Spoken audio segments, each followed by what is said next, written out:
भगवान का वरदान क्यों बना अभिशाप। मोहन स्वभाव का बड़ा भोला था। वह अपने आसपास जब भी गरीबी और लोगों की तकलीफ को देखता तो बहुत दुखी होता। उसने कहानियों में तो सुना था तपस्या से प्रसन्न होकर ईश्वर वरदान देते हैं। क्यों ना मैं भगवान से कुछ वरदान प्राप्त करूं और दिन दुखियों की सेवा करूं। ऐसा विचार कर मोहन पहाड़ों पर चला गया जहां बेहद सघन वन थे। धूप कभी कभी जमीन को छू पाती थी। ऐसी स्थिति में वह एक कंदरा में बैठ तपस्या में लीन हो गया। तपस्या करते हुए काफी समय व्यतीत हो गया। कठिन तपस्या को देख ईश्वर प्रकट हुए और उसे तपस्या से जागने को कहा। मोहन काफी प्रसन्न था। वह साक्षात अपने ईश्वर का दर्शन कर पा रहा था।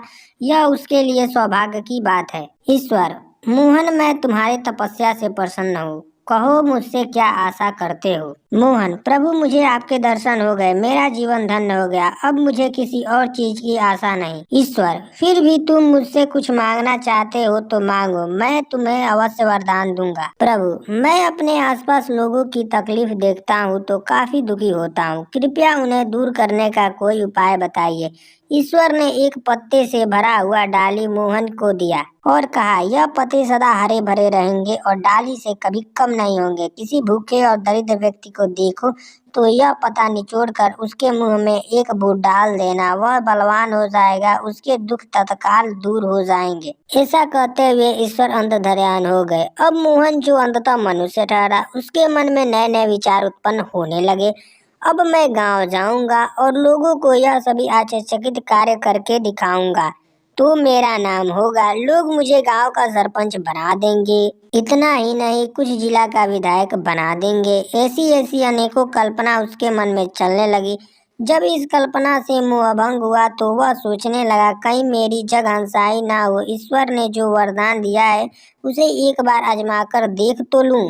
अब मोहन ऐसा साधन ढूंढने लगा जिस पर उस पत्ते के करिश्मे को देखा जा सके।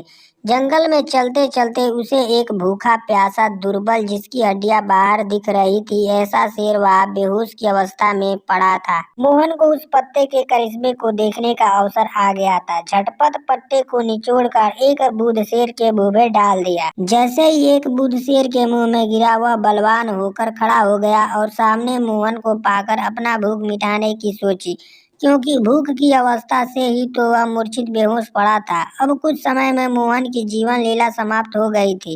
निष्कर्ष, महत्वाकांक्षी लोग क्षणिक स्वार्थ के लिए अपने विवेक खो देते हैं। वह यह भी नहीं सोच पाते कि उनका इस कार्य से अहित हो सकता है। ऐसा ही मोहन के साथ हुआ।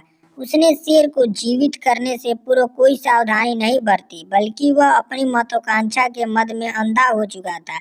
उसे यथाशीघ्र खुद को प्रसिद्ध करना था। इस कारण उसके लिए भगवान का वरदान अभिशाप में परिवर्तित हो गया।